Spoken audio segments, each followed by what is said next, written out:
না, আমি কোনো মেকআপ দেই না, কারণ আন্যেরা হেতির চিনেনি কোনো। হেতি কিন্তু বাংলাদেশের জনপ্রিয় একজন নায়িকা ছিল। হেতির নাম হচ্ছে গিয়া নতুন আপু, বুঝছেননি? হেতি বলে মেকআপ করে নাই। আপনারা ভালো করে চাই দেখেন তো, হেতি বলে মেকআপ করে নাই। তাহলে হেয়ার শরীরগুলি কি মাখছে গো? আমার বিরক্ত লাগে। এক সময়কার জনপ্রিয় নায়িকা হেতি। হেতি কয় হের বলে মেকআপ মাখতে বিরক্ত লাগে। তাহলে এগুলি মুখের মধ্যে কি গরুর গোবর মাখছে নি? আন্যেরা হ্যাঁ জিজ্ঞেস তো, হের বলে মেকআপ মাখতে খুবই বিরক্ত লাগে। এত কথা ভালো লাগে না। কথা কইবেন কোন কথার একটা আগামাতা আছে না? এই কথার কোনো আগামাতাই নাই। আমরা তো কথা কই হের মধ্যে আগামাতা থাকি, কিন্তু নতুন আপু আজকাল কি বলতেছে এটি কোনো আগামাতা খুঁজে পায় না। হেতির বলে মেকআপ মাখতে বিরক্ত লাগে। আপনারা কনছে নায়িকা নূতন বাংলা চলচ্চিত্রে কিংবদন্তি। এই তো মাত্র একটা ভাইয়ার মুখে আপনারা শুনতে পাইলেন উনি কোন দিনের নায়িকা ছিলেন, কেমন নায়িকা ছিলেন। কথাগুলো শুনলে আপনাদের ভালো লাগছে না? কারণ চীনা বামনের বইতে লাগে না। নতুন আপুর কথাগুলো কিন্তু খুবই ভালো লাগবে আপনাদের কাছে। কি বললো? চীনা পবনের বইটা লাগবে না। পবন মানে কি? নৌকা হইতে পারে।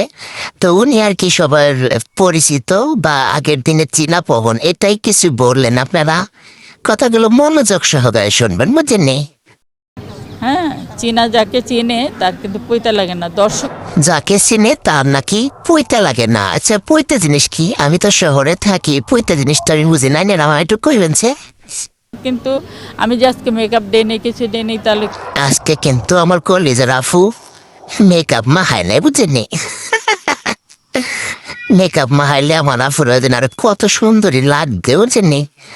ইস, আমার আফুরা কত সুন্দর, একদম বয়স কম, এলে তো স্কিনটা টান টান। আমার চেনে না, আমার সঙ্গে ছবি তুলছে না, তুলছে। আর অন্যরা কখনো মেকআপ মাখবেন না, বুঝেননি? মাখলে কিন্তু মুখের স্কিন নষ্ট হয়ে যাবো। আফু মেকআপ ছাড়াই অনেক ভালো আছে, টান টান আছে, সুস্থ আছে, দেখতেও মাশাআল্লাহ সুন্দর লাগছে। অভিনেত্রী ব্যক্তিগত জীবনে কাকে বিয়ে করেছেন চলুন জেনে নেওয়া যাক। নতুন আপু বারে বারে বলতেছে হ্যাঁ নাকি মেকআপ মাহে নাই। এই ভাইয়া আবার এদিকে পাগল হয়ে গেছে আপুর বিয়ে লইয়া। কার লগে বিয়ে হয়েছে, কয়খান পোলাফোন হয়েছে, হেই আবার কইতে আইছে। কেন আন্যের কাছে কি মাসিটি শুনতে চাইছে? কেন লেগে আপনি হুদাহুদি বকর বকর বকর করে হ্যার ইতিহাসও টানতেছেন? বাংলাদেশের চলচ্চিত্র জগতে প্রতিষ্ঠিত হবার পর 1978 সালে ব্যক্তিগত জীবনে রুহুল আমিন বাবুলের সঙ্গে বিবাহ। তাহলে আন্যের আব্বাইয়ের কথা হানসুন না কি বুঝলেন? রুহুল আমিন নামেন একজন ব্যবসায়ীর সাথে হেদির বিয়ে হয়েছিল, বুঝেননি? হেয়ার পরতে না হেয়ার মেকআপ মাখতে হয় না। ওই জামাই যে আয়না ধরে আয়নার মধ্যে হেয়ার সুন্দর লাগে, এই দেখে দেখে হ্যাঁ জীবন কাটাইলো। এই লাই হ্যাঁ এত সুন্দর। মেকআপ দিলে তো বুঝাই যায় আলাদা একটা কিছু দেওয়া আছে মুখে।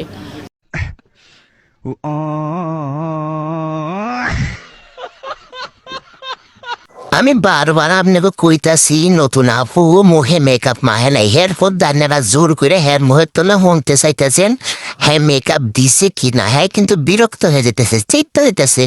বেশি রেগে গেলে কিন্তু আপনারা হের কাছে হেরে যাইবেন। ওটার থেকে আমি একটু দূরে থাকার চেষ্টা করি, সেই জন্য স্কিনটা আমার মনে হয় যে ভালো থাকে আল্লাহর রহমতে।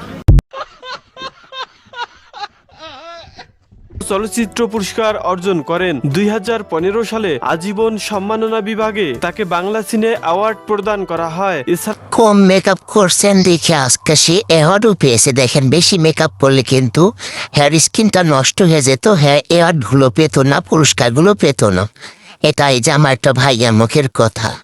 1987 সালে শ্রেষ্ঠ অভিনেত্রী হিসেবে বাচ্চাস পুরস্কার অর্জন করেন। 1969 সালে মুস্তফা মাহমুদ। ছোটবেলায় মার সাথে বাবার সাথে একটা জনপ্রিয় চলচ্চিত্র দেখেছিলাম, ভালো একটা ফিল্ম দেখেছিলাম। সেই ফিল্মে এই নতুন আপু আর হচ্ছে জসিম ভাইয়া আর কে বলে ইলিয়াস কাঞ্চন ভাইয়া অভিনয় করেছিলেন। দুই ভাইয়ের এক বোন ছিল। সেই ছবিটা দেখে কি যে কান্না করছিলাম।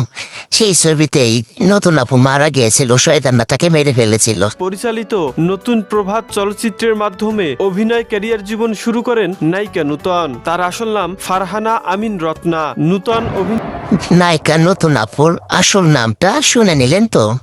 ভালো লাগলো, ভালো করে পরিচিত হয়ে নেন। এই নতুন আপু কিন্তু আগের দিনের খুবই একটা জনপ্রিয় নায়িকা ছিল, আর তার ছবি দেখে হাজার হাজার মানুষ খেতেছে। তার ছবিগুলোতে খুবই আকর্ষণ ছিল, খুবই মানে বেশিরভাগ ছবিতে কান্নাকাটি ছিল। আপু অনেক ভালো কান্নাকাটি করতে পারে। তো জনপ্রিয় 3টি চলচ্চিত্র ওরা 11 জন, স্ত্রীর পাওনা, হিরো দা